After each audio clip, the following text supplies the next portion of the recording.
Good afternoon, everybody. Welcome to the Frank and Pam Bearfield Training Center.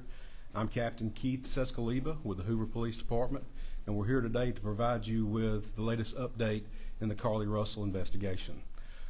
Joining me at the podium today will be Police Chief Nick Derzis, followed by Alabama Attorney General Steve Marshall. Chief Derzis will make a prepared statement. After Chief Derzis' statement is over with, Attorney General Marshall will also offer a few comments. Once that is completed, both gentlemen will return to the podium and you guys will have an opportunity to ask questions. With that, I will turn it over to Chief Derzis.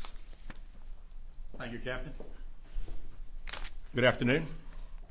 Earlier today, Hoover Police detectives obtained warrants for the arrest of Carlee Russell through the Hoover Municipal Court for her actions related to faking her kidnapping and subsequently making false statements to detectives as they investigated this case.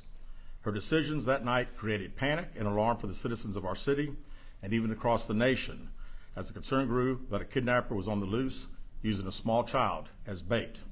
Numerous law enforcement agencies, both local and federal, began working tirelessly not only to bring Carlee home to her family, a located kidnapper that we know now never existed. Many private citizens volunteered their time and energy into looking for a potential kidnapping victim that we know now was never in any danger. This story opened wounds for families whose loved ones really were victims of kidnappings, some of which even helped organize searches in hopes they could find Carlee's alive so that her family would not experience the pain and suffering that they felt when their loved ones never returned home. As we know, actions can have consequences, and that's why we're here today. This afternoon, Carlee Russell, with the assistance of her attorney, turned herself into the Hoover City Jail, where she was arrested for the following charges: false reporting to law enforcement authorities, Class A misdemeanor, $1,000 bond; falsely reporting an incident, a Class A misdemeanor with a $1,000 bond. Each of these charges carry up to a year in jail and potential fine of $6,000 upon conviction. Ms. Russell was released from jail after posting bond. We initially presented this case to District Attorney Lanice Washington, who agreed to handle prosecution through district court. After consulting with the Circuit Court of Jefferson County, Bessemer Division, the case was referred back to municipal court for charging because the only applicable charges were misdemeanors. Judging from the amount of phone calls and emails that we've received from people all over the country, I know many are shocked and appalled that Ms. Russell is only being charged with 2 misdemeanors, despite all the panic and disruption her actions caused. Let me assure you, I too share the same frustration, but existing laws only allow the charges that were filed to be filed. I can tell you that I will be contacting our state legislatures on behalf of law enforcement in Montgomery and asking them to look at this law applied to these facts and urge them to add an enhancement to current legislation when somebody falsely reports kidnapping or another violent crime. Because of the attention this case has garnered, we've requested Attorney General Steve Marshall's office adopt this case, and they've agreed to do so. The Hoover Police Department wants to thank everyone that assisted us from the beginning and continues to assist us in this case as we work its way through the criminal justice system. Joining me at the podium today is the State of Alabama Attorney General Steve Marshall. Thank you, Chief. Let me begin by commending Hoover Police Department Chief Derzis for his leadership in this investigation. Obviously, this captured many's attention as a result of not only the allegations themselves, but also the concern about a possible victim in being able to return her home.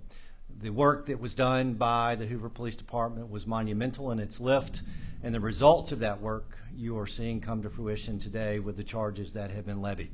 I also want to commend the many other men and women of both state and federal law enforcement for their work collaboratively with the Hoover Police Department in assisting in this investigation. Chief, appreciate the opportunity to be able to partner with you in this prosecution. We will dedicate a team to be able to help the city of Hoover in handling these 2 individual charges and look forward to bringing this case to fruition. One thing I would add is that we don't see this as a victimless crime. There are significant hours spent, resources expended as a result of this investigation, and not only that, but the many men and women who are civilians that wore those yellow vests on a hot afternoon and evening looking for someone they thought was abducted, trying to be of assistance. We intend to fully prosecute this case and look forward to working with the Hoover Police Department moving forward. We also would tell you that we will continue to monitor this investigation to determine whether or not there are any additional charges that need to be brought, and we'll evaluate those as the facts are presented. Thank you. All right, at this time, we'll open the floor to questions. If you'll please raise your hand and identify yourself and your affiliation when I call on you. I'm CBS 42. This question for Mr. Attorney General. What is it about this case to the level to where it was a case that you wanted to take on and be involved in? We handle cases across the state. We have jurisdiction throughout for both misdemeanors and felonies, and when Chief Derzis asked for our assistance, we were more than happy to be able to assist. Is it common for you all to be involved in misdemeanors like a case like this? It's not uncommon. Right here. Keith Mims, WA-1610. I welcome you guys back on here. If you're new, consider subscribing, liking, and also share this video. Now, according to the recent reports that are actually coming in from a presser or a press conference or a news conference that was held yesterday, we saw Carlee Russell actually being crucified and dragged. It's believed, according to what we've heard from the presser, that Carlee Russell was never actually taken away by anyone. She was never endangered.